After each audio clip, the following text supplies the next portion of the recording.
केंद्र की मोदी सरकार ने 28 मार्च को पीएम केयर फंड की शुरुआत की। तभी से पीएम केयर फंड को लेकर लगातार सवाल पूछे जा रहे हैं। पहला और सबसे बड़ा सवाल तो यही पूछा गया कि जब पहले से प्रधानमंत्री राहत कोष है तो पीएम केयर फंड की क्या जरूरत पड़ी। कई तरफ से सवाल तो पूछे गए पर जवाब नहीं मिले।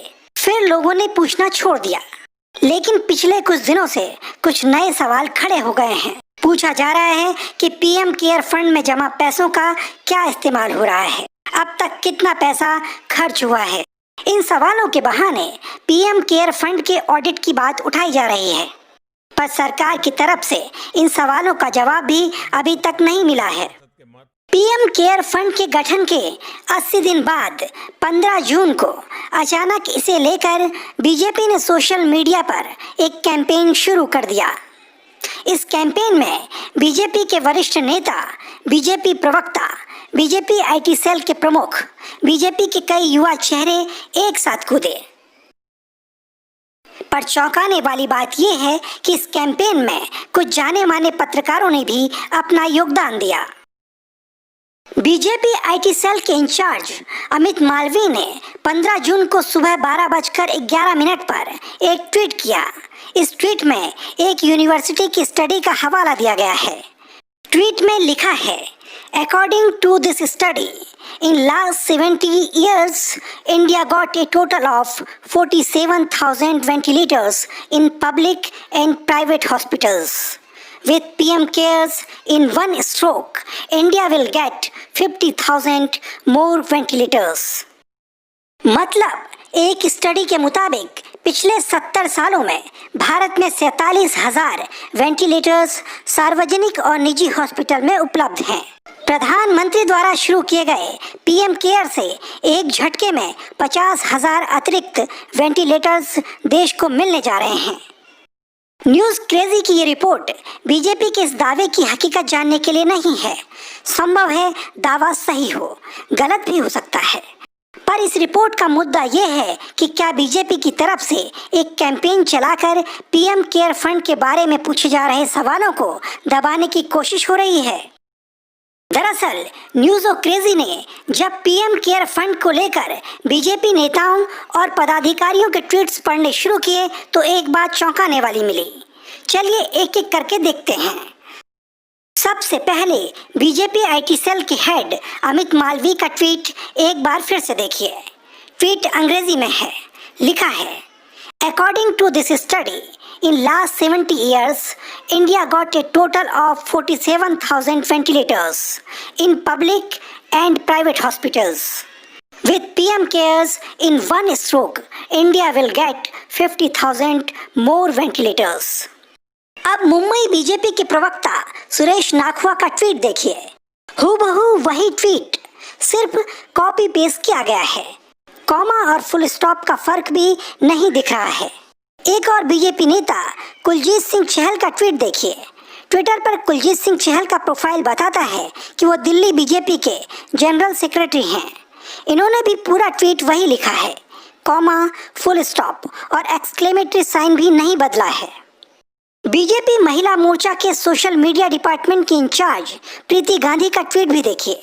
शुरू के 4 शब्द को छोड़कर पूरा का पूरा ट्वीट वही है। ट्विटर पर इन ट्वीट्स को पढ़ते पढ़ते सबसे ज्यादा हैरानी 4 बड़े पत्रकारों के ट्वीट पढ़कर हुई। टीवी न्यूज का बड़ा चेहरा और सीनियर पत्रकार सुमित अवस्थी का ट्वीट देखिए।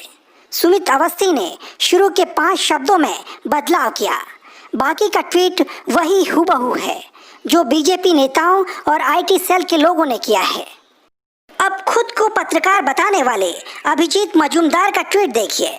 अभिजीत मजूमदार ने मूल ट्वीट में कुछ बदलाव किए हैं, लेकिन ट्वीट की भाषा कमोबेश वही है। पीएम केयर फंड को लेकर बीजेपी नेताओं द्वारा किया गया ट्वीट 2 हिस्सों में है। ट्वीट के पहले वाले हिस्से में लिखा है, according to this study in last 70 years, India got a total of 47,000 ventilators in public and private hospitals. Tweet के इस हिस्से को देखें तो अमित मालवीय, कुलजीत सिंह चहल और सुरेश नाखवा के ट्वीट बिल्कुल एक जैसे हैं। जबकि प्रीति गांधी, सुमित अवस्थी और अभिजीत मजूमदार ने कुछ शब्दों के बदलाव के साथ इस हिस्से को लिखा है। अब ट्वीट के दूसरे हिस्से को देखिए। इसमें लिखा है, With PM cares in one stroke, India will get 50,000 more ventilators. BJP IT cell के इंचार्ज अमित मालवी, मुंबई बीजेपी के प्रवक्ता सुरेश नाखुआ, दिल्ली बीजेपी के general secretary Kuljeet Singh Chahal, BJP Mahila Morcha की social media incharge Preeti Gandhi के ट्वीट में ये वाला हिस्सा हूबहू एक जैसा है। जो बात हैरान करती है वो ये है कि टीवी के बड़े पत्रकार और एंकर सुमित अवस्थी ने भी ट्वीट के दूसरे हिस्से को पूरा का पूरा कॉपी पेस्ट किया है। एक और पत्रकार अभिजीत मजूमदार ने कुछ शब्दों को बदलकर इसी हिस्से का इस्तेमाल किया है। यही नहीं, बीजेपी के राष्ट्रीय प्रवक्ता संबित पात्रा ने इसी बात को ट्विटर पर हिंदी में लिखा। इस ट्वीट को ध्यान से देखिए, समझ आएगा कि किसी ने अंग्रेजी वाले ट्वीट को ट्रांसलेट कर दिया है। खैर, संबित पात्रा बीजेपी के नेता हैं, लेकिन हैरानी तब होती है जब एक बड़े टीवी पत्रकार विकास भदौरिया ने भी हिंदी में यही ट्वीट किया।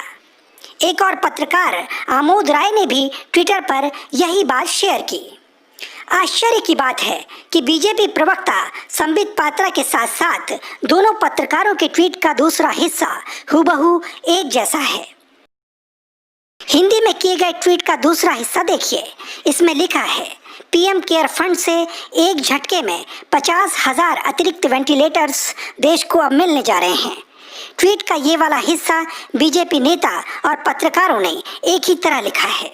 ट्वीट्स को ध्यान से देखने पर एक बात तो पता चल ही रही है कि ये ट्वीट एक जगह तैयार हुए और फिर इन्हें अलग अलग अकाउंट्स के जरिए करीब करीब एक ही वक्त पर ट्वीट किया गया। हर ट्वीट में 50,000 वेंटिलेटर्स के लिए पीएम केयर फंड की बात कही गई है। साफ है, ये कोशिश पीएम केयर फंड पर उठ रहे सवालों को शांत करने की लगती है।